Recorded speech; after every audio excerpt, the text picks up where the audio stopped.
Hey guys, it's Coach G and Kaylee.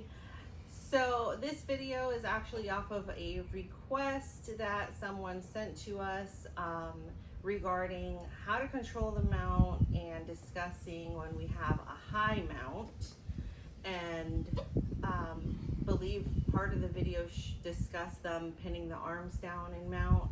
So we'll discuss those things. So first I'm going to go over how to properly control the mount again, and then we'll discuss controlling the high mount and what to look out for. So let's get started. Okay, so first thing, discussing the best way to control mount, right? I watched the video that you sent me to look at, and the guy was discussing about sitting over top of the hips. I agree with what he said about keeping your feet flat, and either we're looking to pinch them underneath their butt or by their side, right? What I don't agree with is how he was saying he does not necessarily sit his weight on their hips. I'm always looking to take whatever space I can away, right? And the only reason I can think of that he says about not sitting his weight on their hips is because if she bridges and I'm sitting on her, I'm going to be following her bridge, right? But as long as you learn how to maintain, just like surfing, right? You're following the motion. If you learn how to stay on top mount, they're bridging, just follow them, and you'll be able to maintain that connection. But the best way to control the mount looking here is I really don't want to be sitting upright. I'm going to be sitting upright when I'm looking for my attacks. But to maintain control, I want to have my chest down. My feet are going to be tucked or locked, right? Sorry, Haley, I'm about to put pressure.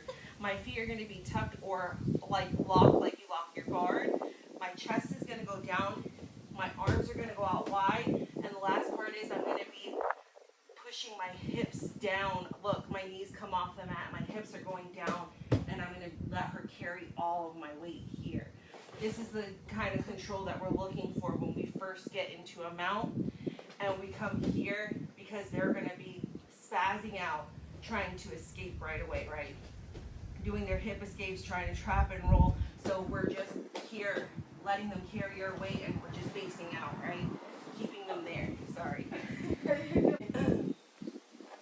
After we've maintained the control, we want to be looking to get her arms away from her body, right? So this is where we start talking about getting into a high mount.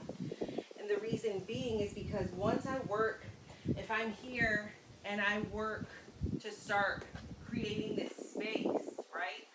I'm looking to maintain the space either with an underhook, or we utilize our high mount, which means I'm bringing my knee up and replacing that space. So now when she tries to bring her arm down, she can no longer make connection with her elbow to her ribs. She's going to have to start to shimmy out and get back into a regular mount, right? So when we are in a high mount, this is a good position for us, but it's also a little bit dangerous and hard to maintain against someone on bottom who knows how to escape, because most of the time she's going to be looking to roll out, right? So if she starts to do this where she's trying to put her feet into my armpits and I stay here, she's going to escape all day, right? So the minute, go back. So the minute that I feel she's trying to do this escape, right?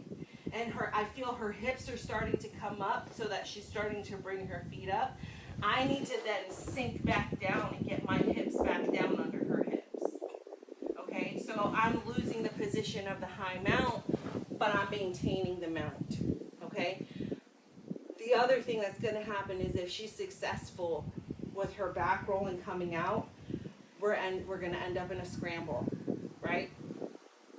So once I'm in a high mount, I need to be looking for my attacks from here, right? If I'm attacking arms, chokes, right? She really does not have the time to try and do this back roll escape, because she needs to be working on defending. If she doesn't defend, she's getting submitted. Okay? Okay, so another part of that video that they discussed that you sent over to me was the pinning of the arms, using your legs to pin the arms. I'm going to be 100% honest with you because I saw him get to here. He kind of pinned both arms down here. The absolute only time I ever see this being done is in kids' class.